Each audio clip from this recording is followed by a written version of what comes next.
आदाब, मुंसिफ टीवी में आपका इस्तकबाल है। उत्तर प्रदेश और उत्तराखंड की खबरों के साथ मैं हूं मोनिस अनवर। देखेंगे तमाम बड़ी खबरें। आगाज हेडलाइंस के साथ। उत्तर प्रदेश के अमरोहा में बच्चों के विवाद में भिड़े दो पक्ष, छत से हुई पत्थरबाजी, घरों में छुपे लोग, 28 पर एफआईआर की गई दर्ज।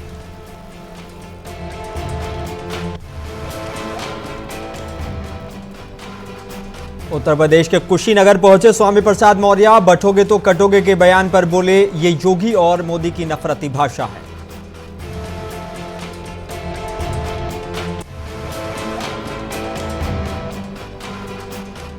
उत्तर प्रदेश के डेप्यूटी सीएम ब्रजेश पाठक पहुंचे देवरिया। बोले, बहराइच मामले पर कार्रवाई जारी, दोषी बख्शे नहीं जाएंगे।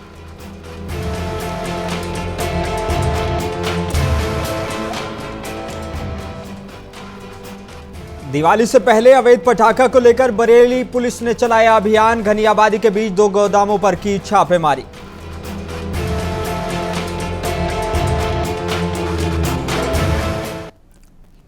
उत्तर प्रदेश के जिला कुशीनगर पहुंचे स्वामी प्रसाद मौर्य ने बटोगे तो कटोगे के बयान पर कहा है कि ये योगी और मोदी की नफरती भाषा है।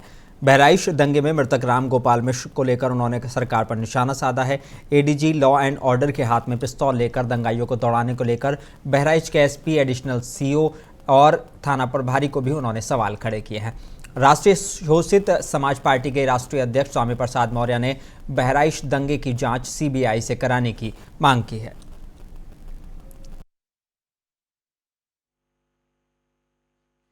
यह स्वाभाविक रूप से योगी जी की, मोदी जी की नफरती भाषा है। भारत में जो भी है सब एक हैं। भारत में जो भी है वो सब बटे नहीं बल्कि एक हैं। यहाँ का हिंदू, मुसलमान, सिख, ईसाई, बौद्ध, जैन सब एक हैं। और साथ ही साथ एक पहले भी थे। इसीलिए जाति धर्म से ऊपर उठ करके सभी लोगों ने आवश्यकता पड़ने पर देश की आजादी के लिए अपनी शहादत दी, कुर्बानियां दी, त्याग किया, संघर्ष किया, जेल गए। आज भी सब एक हैं, क्योंकि जब राष्ट्र के अस्तित्व और अस्मिता की बात आती है तो सब एक साथ खड़े होते हैं। और यही नहीं, मैं ये भी कहना चाहता हूं, जो आरएसएस के प्रमुख भागवत जी ने भी कहा, इस देश का मुसलमान, इस देश का सिख, इस देश का ईसाई, इस देश का पारसी और बौद्ध जैन तो चूंकि बहुत ही प्राचीन धर्म है, इसलिए उसकी बात में नहीं करता। जो बात की बात है, यहां का इस्लाम, सिख, ईसाई, पारसी जो भी भारत के हैं, ये बाहर के नहीं हैं। ये यही के लोग हैं जो समय समय पर कोई इस्लाम धर्म कबूल किया, कोई ईसाई धर्म कबूल किया, कोई सिख धर्म कोई पैदा किया, कोई पारसी बना। उत्तर प्रदेश के डेप्यूटी सीएम ब्रजेश पाठक ने आज देवरिया का कलेक्ट्रेट परिसर में अधिवक्ता भवन का लोकार्पण किया है। इस कार्यक्रम में उनके साथ उत्तर प्रदेश सरकार के कृषि मंत्री सूर्य प्रताप शाही भी मौजूद रहे। लोकार्पण के बाद पत्रकारों से बातचीत करते हुए डेप्यूटी सीएम ब्रजेश पाठक ने बहराइच कांड पर कहा कि जो भी दोषी है उनके पर कार्रवाई की जा रही है, पूरे मामले की उच्च जाँच की जा रही है और कोई भी दोषी बख्शे नहीं जाएंगे। ब्रजेश पाठक ने कहा कि समाजवादी सरकार के डीएनए में अराजकता और दंगा फसाद सब शामिल है।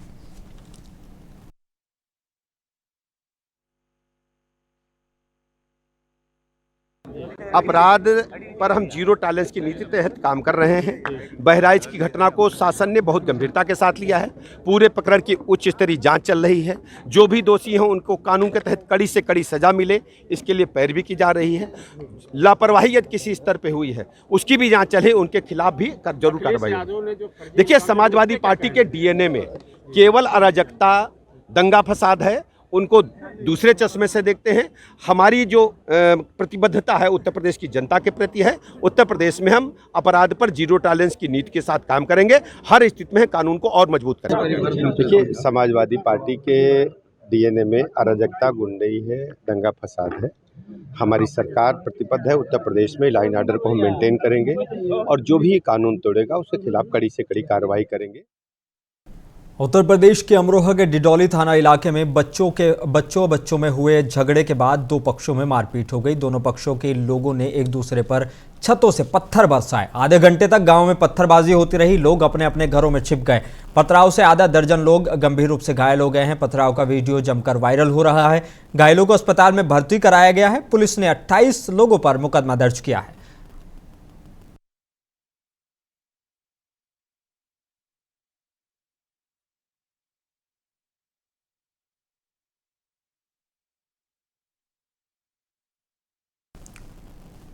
उत्तराखंड के पूर्व मुख्यमंत्री और विकास पुरुष के नाम से मशहूर पंडित नारायण दत्त तिवारी की जयंती और पुण्यतिथि के मौके पर उन्हें याद किया गया है। कांग्रेस के स्वराज आश्रम में कांग्रेसी नेताओं ने पंडित नरेंद्र तिवारी की जयंती और पुण्यतिथि के मौके पर उन्हें श्रद्धासुमन अर्पित करते हुए उन्हें याद किया है। कांग्रेस जिलाध्यक्ष ने बताया कि विकास पुरुष पंडित नरेंद्र तिवारी जी की जयंती और पुण्यतिथि एक ही दिन है, यानी 18 अक्टूबर को आती है। उन्होंने कहा कि पंडित नरेंद्र तिवारी ने पूरे देश में विकास में अहम भूमिका निभाई है।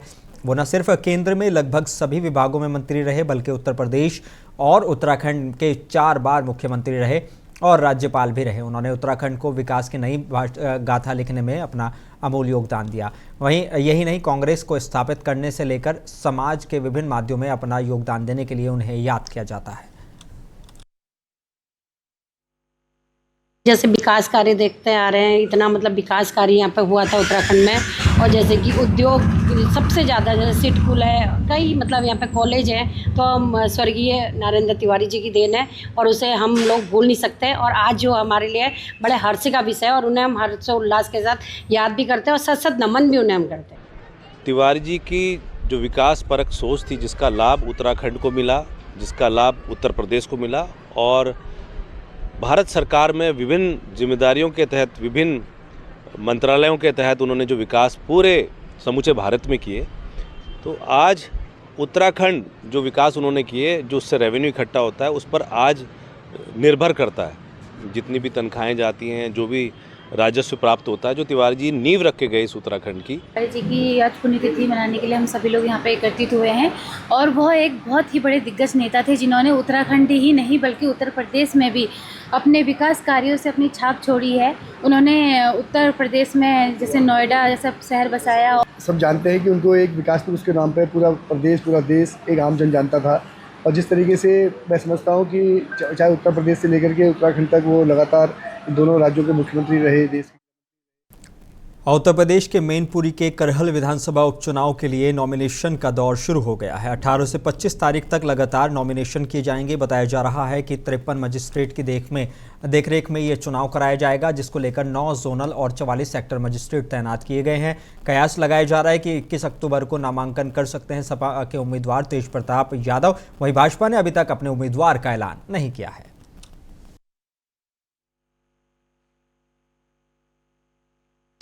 देखिए, आज से करहल उपचुनाव की नामांकन प्रक्रिया शुरू हो गई है। ये कलेक्ट्रेट में कक्ष संख्या 25 पर हो रही है। इसमें 25 तक का जो समय निर्धारित है नामांकन दाखिल करने का और 30 तक नाम वापसी के, इसके लिए कलेक्ट्रेट परिसर में पुख्ता इंतजाम पुलिस व्यवस्था किए गए हैं। इसमें त्रिस्तरीय सुरक्षा व्यवस्था की गई है, जिसमें से एक तो आउटर गार्डन बना है, दूसरा मिडिल गार्डन और तीसरा आइसोलेशन गार्डन है। उसमें एक राजपत्रित अधिकारी लगाए गए हैं और थाना प्रभारियों के नेतृत्व में पर्याप्त पुलिस बल लगाया गया है। पीएसी पुलिस बल भी लगाया गया है। जो कक्ष में जाने के लिए है, जो जितनी गाड़ियां 100 मीटर की परिधि में जाना है, जो अनुमन्य है, उतनी ही जाने दिया जाएगा। और साथ ही जो जितनी संख्या है प्रत्याशी के साथ अनुमन्य संख्या।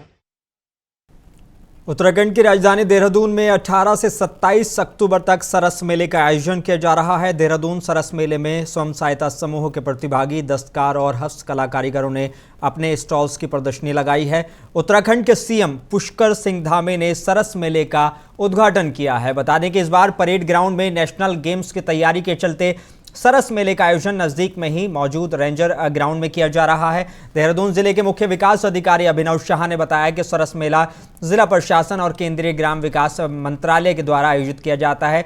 इस मेले में सभी जिलों के उत्पादों का स्टॉल लगाया जाता है। उन्होंने बताया कि देश भर में सभी राज्यों में भी इस सरस मेले को लेकर निमंत्रण भेजे गए थे। और उत्तर प्रदेश के शाहजहांपुर के जिलाधिकारी धर्मेंद्र प्रताप सिंह ने नगर के डेयरी मालिकों के साथ कलेक्ट्रेट सभागार में बैठक आयोजित की है। इस दौरान डीएम ने बैठक कर डेयरी संचालकों द्वारा पशुओं को लाने ले जाने के समय तय किया है। बताया गया है कि रात में पशु छोड़ने पर 20,000 का जुर्माना लगाया जाएगा। पशुओं को लाते और ले जाते समय एक व्यक्ति साथ में होना जरूरी है, जिससे पशु अनियंत्रित होकर इधर उधर ना भागे, जिससे कोई घटना ना घटे। ये आज जो है शहर में जो डेयरी चलाने वाले लोग हैं उनके साथ एक मीटिंग की गई और 150 के आसपास लोग आए थे, जिसमें नगर आयुक्त और एडिशनल एसपी सिटी भी थे। सभी लोगों के साथ ये आपसी सहमत से 3-4 बातें तय हुई हैं। पहली बात ये तय हुई है कि जिनको भी अपना जानवर नदी की ओर ले जाना है वो 8 बजे सवेरे से पहले लेके जाएंगे और 11 बजे के बाद ले जाएंगे। 8 से 11 के बीच में कोई भी आदमी अपना जानवर लेकर नहीं जाएगा। फिर इन सभी जानवरों की वापसी जो है 2 बजे से 4 बजे के बीच में हो जानी चाहिए। 4 बजे के बाद वापसी कोई भी अलाउ नहीं होगी। इसके साथ ही इनको ये भी इंस्ट्रक्शन दिया गया है कि जो भी जानवर जा रहे हैं उनके साथ इनका कोई एक। संभल के नए सीएमओ तरुण पाठक आज सुबह चंदौली सीएचसी पहुंचे और पहुंचकर उन्होंने निरीक्षण किया है। इस दौरान उन्होंने वहां पर मिली सुविधाओं पर संतुष्टि जाहिर की है। मुख्य चिकित्सा अधिकारी ने सामुदायिक स्वास्थ्य केंद्र में डेंटल यूनिट भी 1-2 दिन में शुरू होने की बात कही है। इस मुद्दे पर और जब उनसे बात की गई तो उन्होंने बताया कि आज सुबह सूचना मिली थी कि यहाँ की डेंटल यूनिट पिछले कुछ वक्त से नहीं चल पा रही है, तो इसी में निरीक्षण के लिए यहाँ पर आए हैं। इस यूनिट में सभी सामान उपलब्ध है, कुछ सामान की कमी है जिसे जल्द से जल्द लगा दिया जाएगा और 3-4 दिन में यह यूनिट शुरू कर दी जाएगी।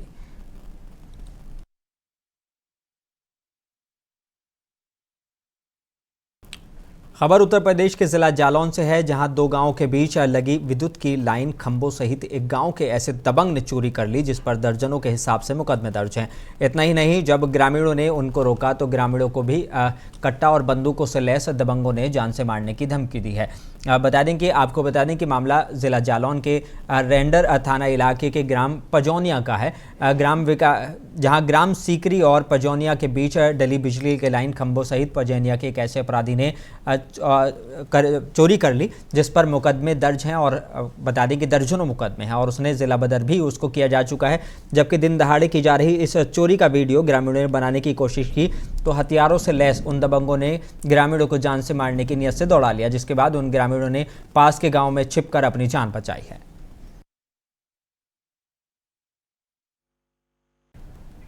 उत्तर प्रदेश के जौनपुर शहर के मोहल्ला मीर मस्त में एक जलसाए सीरतुन नबी सल्लल्लाहु अलैहि वसल्लम पर और गैरतरही नज़म ख़वानी का प्रोग्राम मुनक्किद किया गया। जलसे की सदारत सीनियर निज़ामी अब्दुल मजीद अंसारी ने की। उन्होंने बताया कि यह प्रोग्राम पिछले कई सालों से लगातार चलता आ रहा है, जिसमें शहर की सारी अंजुमनें नाते नबी सल्लल्लाहु अलैहि वसल्लम में अपना कलाम पेश करती हैं। जलसे के खिताब फरमाया हज़रत मुफ्ती अब्दुल रहमान कासमी ने सीरत नबी और मदह सहाबा पर बशीरत अफरोज़ तकरीर फरमाई है।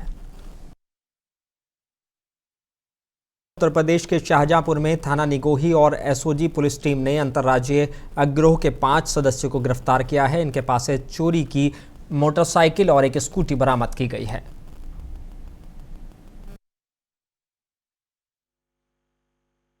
शाहजहांपुर में थाना निगोही और स्वाट टीम और सर्विलांस टीम द्वारा आज एक मुखबिर की सूचना पर प्रातः गिरगिजा क्षेत्र से 5 अभियुक्तों को गिरफ्तार किया गया है, जिनके पास से चोरी के 8 वाहन बरामद हुए, जिसमें 7 मोटरसाइकिलें और एक स्कूटी बरामद की गई है।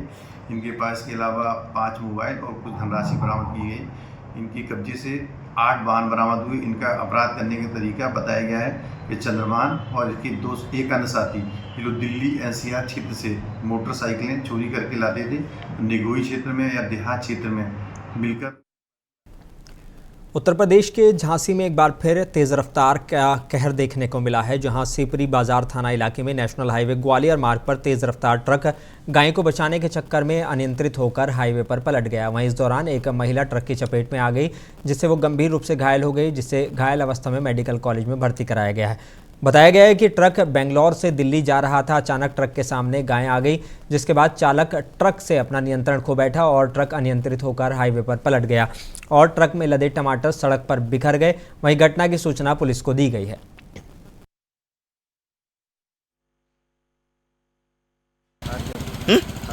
अर्जुन, ये कहाँ से लेके आ रहे थे टमाटर? कहाँ लेके जा रहे थे? कैसे हो गया ये हादसा? हाँ, कितना माल होगा इसमें लगभग? उत्तर प्रदेश के झांसी में नगर निगम द्वारा अवैध कब्जे पर पीला पंजा चलाया गया है, जिसमें निर्माणाधीन मकान की दीवारों को जमींदोज किया गया है। बताया गया है कि शहर कोतवाली थाना इलाके के बंगला घाट पर रहने वाले लोगों ने नगर निगम को नक्शे से अधिक पर कब्जा कर निर्माण करने की शिकायत की थी, जिस पर शिकायत की जांच की गई तो शिकायत सही पाई गई, जिसके बाद आज नगर निगम की टीम जेसीबी लेकर पहुंची और अवैध निर्माण को जमींदोज किया गया है। इस मौके पर नगर निगम के अधिकारी मौजूद रहे।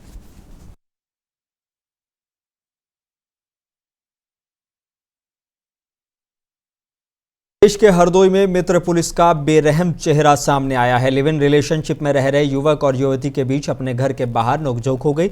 इस दौरान रात्रि गश्त को निकली पुलिस की नज़र दोनों पर पड़ गई, जिसके बाद पुलिसकर्मियों ने युवक को पकड़ लिया और उसकी पिटाई कर जबरदस्ती पुलिस चौकी ले आए। आरोप है कि पुलिस कर्मियों ने युवक को छोड़ने के एवज में 20,000 रुपये की रिश्वत मांगी। रिश्वत नहीं देने पर युवक को पुलिस चौकी से थाने ले जाने के लिए जबरिया गाड़ी में बैठाने को लेकर मारपीट की गई, जबकि बीच सड़क पर युवक और युवती छोड़ देने की गुहार लगाते रहे, लेकिन पुलिसकर्मियों ने उनकी एक नहीं सुनी। ऐसे में बगैर किसी शिकायत के युवक को पीटने के बाद उसके खिलाफ शांति भंग की कार्रवाई को लेकर सवाल खड़े हो रहे हैं। अब पूरे मामले का वीडियो सामने आने के बाद पुलिस अधिकारी पुलिसकर्मियों की हरकत पर पर्दा डालने में जुटे हैं और आरोपों को सिरे से खारिज कर रहे हैं। लड़की मुस्लिम है, तुम क्या नाम है आपका? शहनाज। शहनाज, कहाँ की रहने वाली हैं? यहाँ की कहाँ की? हरदोई में कहाँ की? मंगलीपुर। तुम कहाँ के रहने वाले हो? अशोक भैया जी। कहाँ के रहने वाले हो? दिल्ली के रहने वाले। दिल्ली के? इधर ही रह रहे हैं पिछले 4 महीने से। तुम्हारा इनका शादी हो गया? एंगेजमेंट हो चुकी है और परसों मतलब अगले 2 महीने में शादी होने वाली है। उत्तर प्रदेश में अवैध पटाखा को लेकर चलाए जा रहे अभियान में बरेली पुलिस को बड़ी कामयाबी मिली है। घनी आबादी के बीच बरेली पुलिस ने 2 पटाखे के गोदामों पर छापेमारी की है, जिसमें अवैध रूप से पटाखों का भंडारण किया गया था। मुखबिर की सूचना पर पुलिस ने दोनों गोदामों पर एक साथ छापेमारी की तो भारी तादाद में अवैध पटाखा का भंडारण मिला है। जानकारी के मुताबिक अवैध पटाखा भंडारण को लेकर किसी भी तरह का कोई लाइसेंस नहीं था, लिहाजा पुलिस ने दोनों गोदामों को सील कर दिया है। पुलिस और जिला प्रशासन की संयुक्त टीम ने इस छापेमारी को अंजाम दिया है। राधे ट्रेडर्स का जिनके पास मात्र विक्रय का लाइसेंस है, उनके द्वारा अवैध रूप से भंडारण किया जा रहा है गाँव कुलतरा में। और अपनी दुकान के पीछे इनकी जो ई रिक्शा की एजेंसी है, शायद उसके पीछे एक कमरे में यहाँ पर कर रखा है इन्होंने। और जितनी इनकी लाइसेंस है उससे कई गुना ज़्यादा मात्रा में अवैध भंडारण। हरदोई जिले की संडीला तहसील में तैनात एसडीएम डॉक्टर अरुणिमा श्रीवास्तव ने जिले में बड़ा खेल कर दिया है। डॉक्टर अरुणिमा श्रीवास्तव जिले की सवायजपुर तहसील में बतौर तहसीलदार के पद पर तैनात थी। शासन द्वारा उनकी प्रोन्नति एसडीएम पद पर कर दी गई, लेकिन जनपद को नहीं बदला, जिसके बाद जिलाधिकारी मंगला प्रसाद सिंह ने उन्हें सवायजपुर तहसील में एसडीएम भी बना दिया। एसडीएम बनने के बाद तहसीलदार के रूप में अरुणिमा श्रीवास्तव द्वारा 2 भूमियों के दाखिल खारिज बैकडेट में कर दिए गए। रिकॉर्ड रूम में 12 जुलाई 2024 को सवायजपुर तहसील में अभिलेख भेजे गए। इन अभिलेखों में 28 जून 2023 को तारीख में तहसीलदार के साइन किए गए हैं। इस प्रकरण पर तहसीलदार मंगला प्रसाद सिंह ने कहा है कि मामला संज्ञान में आया है। जिलाधिकारी ने ये बात कही है। अपर जिलाधिकारी को मामले की जांच सौंप दी गई है। अपर जिलाधिकारी संबंधित एसडीएम का बयान लेने के बाद रिपोर्ट भेजेंगी। मामला बेहद गंभीर है, सख्त कार्रवाई की जाएगी। ये एक परिवाद एक व्यक्ति ने किया है, माननीय उप लोकायुक्त के यहाँ। वहाँ से शिकायत जब उसने की तो जांच के लिए यहाँ ज़िले पे आया हुआ है और मुझे जांच अधिकारी इसमें बनाया गया है। और जांच प्रक्रियाधीन है, जो भी निष्कर्ष आएगा शीघ्र ही हम जांच आकर प्रेषित कर देंगे। इसमें बैक डेट में जो दाखिल खारिज किया गया है उसको लेकर आरडीओ भी एक वायरल हो रहा है कि पैसे से का लेन देन करके ख़त्म किया जाए एसडीएम की तरफ से। तो क्या चीज़ें संज्ञान में है अब तक कार्रवाई को लेकर? हाँ, वो ऑडियो भी संज्ञान में आया है। कुछ लोगों ने, मीडिया बंधुओं ने ऑडियो सुनाया और पूरे प्रकरण की जांच हो रही है। जांच आख्या 1-2 दिन में प्रेषित। उत्तर प्रदेश के संभल में एक महिला ने पुलिस चौकी के गेट पर खुद को आग के हवाले कर दिया। लपटों में गिरने के बाद महिला चिल्लाती हुई पुलिस चौकी की तरफ दौड़ पड़ी, जिस पर स्थानीय लोग और चौकी के अंदर मौजूद पुलिसकर्मी महिला को बचाने के लिए भागे। 2 पुलिसकर्मियों ने दौड़कर बमुश्किल महिला की आग बुझाई। इस दौरान दोनों पुलिसकर्मी खुद भी झुलस गए और आनन फानन में महिला को लेकर जिला अस्पताल पहुंचे, लेकिन हालत गंभीर देख उसे हायर सेंटर रेफर कर दिया गया है। महिला ने आज चौकी चौधरी सराय से करीबन 100-150 फीट की दूरी पर स्वयं को सेल्फ इमोलेट करने का प्रयास किया है। वहीं पे चौकी पे मौजूद हमारे कांस्टेबल मिस्टर संधू, कपिल सिंधु और अभिमन्यु, इन लोगों ने तुरंत जब उस महिला को देखा तो उसकी तरफ दौड़ के भागे और उसकी आग बुझाने का प्रयास किया है, जिसमें कांस्टेबल कपिल सिंधु को पूरा उसका भी एक हाथ झुलस गया है। उल्लेखनीय है कि इस महिला द्वारा आज उत्तर प्रदेश के जिला मुरादाबाद के भोजपुर थाना इलाके में देर रात दबंगों ने एक महिला के घर में घुसकर महिला के साथ मारपीट की और मारपीट होता देख बीच बचाव कराने आई अब महिला की बेटी के साथ दबंगों ने छेड़छाड़ की है और उसके साथ भी मारपीट के आरोप लगे हैं। महिला सहित 4 लोग घायल इस मामले में हुए हैं। वहीं पीड़ित महिला ने अपने परिवार के साथ पहुंचकर मुरादाबाद एसएसपी को शिकायती पत्र दिया है और दबंगों के खिलाफ कार्रवाई की मांग की है। भोजपुर पुलिस पर कार्रवाई न करने का उन्होंने आरोप लगाया है।